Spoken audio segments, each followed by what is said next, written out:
అదే RTV app వార్తల్ని క్షణాల్లో చదివే అవకాశం ఉంటుంది. ఒక న్యూస్ పేపర్, ఒక టెలివిజన్ ఛానల్ మీ చేతుల్లో ఎప్పుడూ ఉంటాయి. రాష్ట్ర వ్యాప్తంగా వైసీపీ అయితే చలో మెడికల్ కాలేజ్ అయితే పిలిపించింది. ఈ నేపథ్యంలో భారీ ఎత్తున అయితే ఈరోజు మెడికల్ కాలేజీ వద్ద అయితే నిరసనలు అయితే చేపడుతున్నటువంటి పరిస్థితి ఉంది. అలాగే ఉమ్మడి తూర్పుగోదావరి జిల్లాకు సంబంధించినటువంటి అలాగే అమలాపురంలో కామనగరువులో ఉన్నటువంటి మెడికల్ కాలేజీ వద్ద అయితే వైసీపీ నేతలందరూ కూడా భారీ ఎత్తున ఇక్కడ నిరసన చేపట్టారు. అలాగే కాకినాడ మాజీ ఎంపీ అలాగే సీనియర్ నాయకులు వంగగీత విశ్వనాథ్ కూడా ఇక్కడ పాల్గొన్నారు. ప్రస్తుతం మాట్లాడే ప్రయత్నం చేద్దాం. మేడం చెప్పండి, ఈ యొక్క మెడికల్ కాలేజ్ వ్యవహారం కూటమి ప్రభుత్వం వచ్చిన తర్వాత మేము అభివృద్ధి చేస్తామని వాళ్ళు అంటున్నారు. సకాలంలో వైసీపీ నిలిపివేశారని కూడా వాళ్ళు చెప్పుకొస్తున్న పరిస్థితి ఏ విధంగా చూడాలంటే? అభివృద్ధి అంటే ఉన్న శాంక్షన్ అయిన పథకాలన్నీ కూడా ప్రైవేటీకరణ చేయడమా? అదే అభివృద్ధి అంటే? ఇది ప్రజాస్వామ్యంలో ఇది కరెక్టా? ఇది ప్రజాస్వామ్యంగా చేస్తున్నారా? ఇది ప్రజలకి మేలు చేసే కార్యక్రమం. ఒకటి చూడండి, వైద్య విద్య కోసం మనం పరిశీలించినట్లయితే దేశవ్యాప్తంగా ఇప్పటి వరకు 17 కాలేజీల మంజూరు ఒక రాష్ట్రానికి ఇచ్చింది ఒక ఆంధ్రప్రదేశ్ జగన్మోహన్ రెడ్డి గారు ముఖ్యమంత్రిగా ఉన్నప్పుడు మాత్రమే. ఇది ఎవరో కాదనలేని సత్యం. రెండోది, 17 కాలేజీల్లో 2 సంవత్సరాలు కరోనా, మీకు తెలుసు.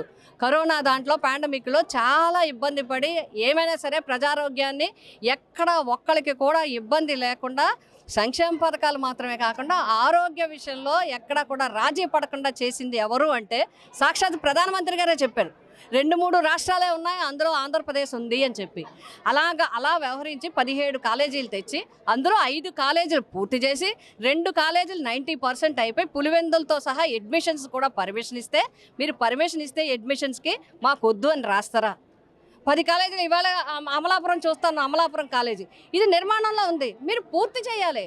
ఇప్పుడు ఎక్కడైనా వ్యవస్థలు కానీ వ్యక్తులు కానీ ఏదైనా ప్రైవేటు వ్యవస్థ కానీ చేతులు ఎత్తేయడం చూసాం, కానీ ప్రభుత్వం చేతులు ఎత్తేయడం ఎక్కడా చూడలేదు. మొన్న స్త్రీశక్తి పథకం ఇస్తారా, మాకు 1500 ఇవ్వట్లేదు, 24లో అధికారంలోకి వచ్చారు అని ఒక సోదరిమణి అడిగింది ఒక మీటింగ్లో. అమ్మ మీకు ఇవ్వాలనే అనుకుంటున్నాము, ఇవ్వాలంటే ఆంధ్రప్రదేశ్ని అమ్మేయాలి అంటున్నారు.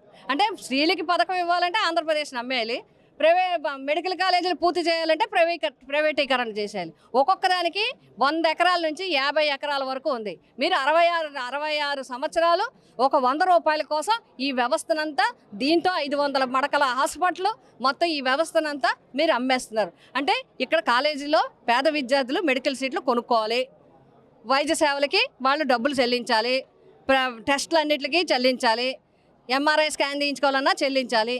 ఏంటి విధానం? మేము దీన్ని తీవ్రంగా నిరసిస్తున్నాం.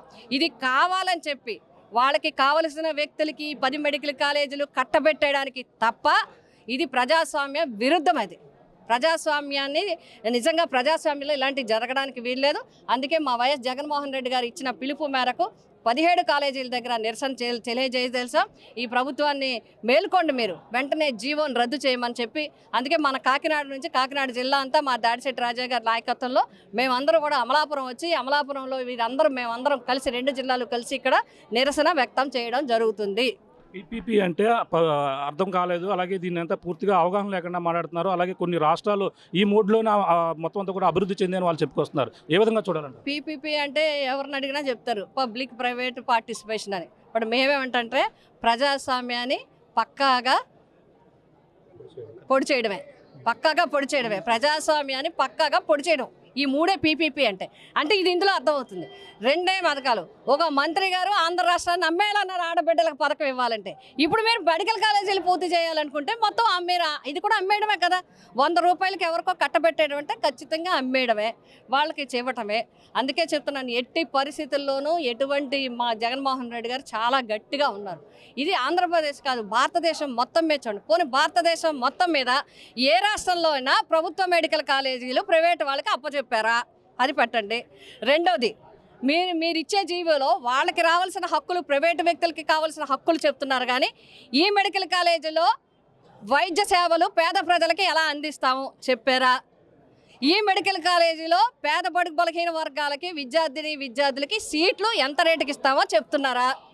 మీరు ఏమీ చెప్పరు. రిజర్వేషన్ ఎలా పాటిస్తారో చెప్తున్నారా? ఎకనామికల్గా బ్యాక్వర్డ్గా ఉన్న మెరిట్ ఉన్న విద్యార్థులకి ఏ విధంగా సౌకర్యం కల్పిస్తారో చెప్తారా? ఇవన్నీ దాచేసి లోపల పెట్టేసి ఇవన్నీ ప్రైవేట్ చేయడం మాత్రం ప్రజాస్వామ్య విరుద్ధం. డెమోక్రసీకే నిజంగా చాలా చాలా సిగ్గుచేటిది. అభివృద్ధి చెందిన రాష్ట్రాలు పశ్చిమ బెంగాల్, వెస్ట్ బెంగాల్ అమలు చేస్తున్నాయి కాబట్టి ఇది కూడా ఇక్కడ అమలు చేస్తున్నాను వాళ్ళు చెప్పుకొస్తున్న పరిస్థితి ఎలా చూడాలంటే? మేము అదే చెప్తున్నాం కదండి, ప్రైవేట్కి ఇచ్చేయడం అనేది చాలా తప్పు. అది చాలా తప్పు. మా లెక్క ప్రకారం ఎవరో ఎక్కడా కూడా ఇవ్వటం లేదు. మీరు అసలు మీరు ఇంకా ఏమన్నా కాలేజీలు శాంక్షన్ తీసుకురావాలి.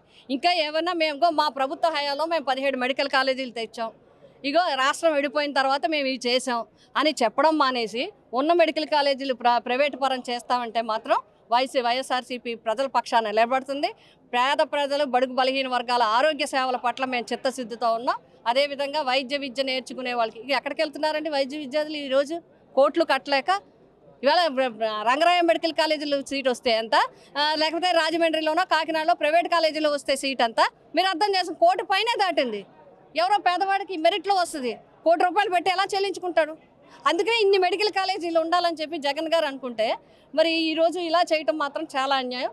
వెంటనే తక్షణం మీరు జీవోని రద్దు చేసుకోవాలి. అంటే మేడం అలా 5,000 కోట్లు పక్కదారి పట్టించారు అన్నారు. అంటే 8,000 కోట్లతో మీరు మొదలు పెట్టారు.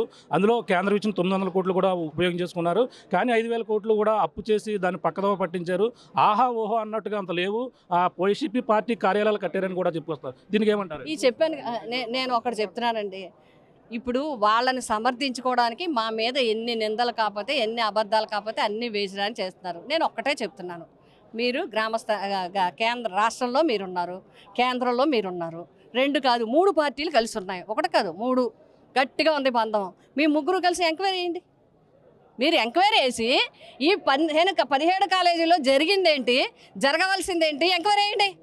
ఏది కట్టారు, ఏది కట్టలేదు, మీ చేతిలో అధికారం ఉంచుకొని వేసారు. ఊరికే ప్రజలకి ఏంటో అంటారు కదా, మన పల్లెటూరులో అది సామెత చెప్తారు, గొడ్డ కాల్చి మీద వేసేయడం అని చెప్పి, అలా నిందలు పడేయడము.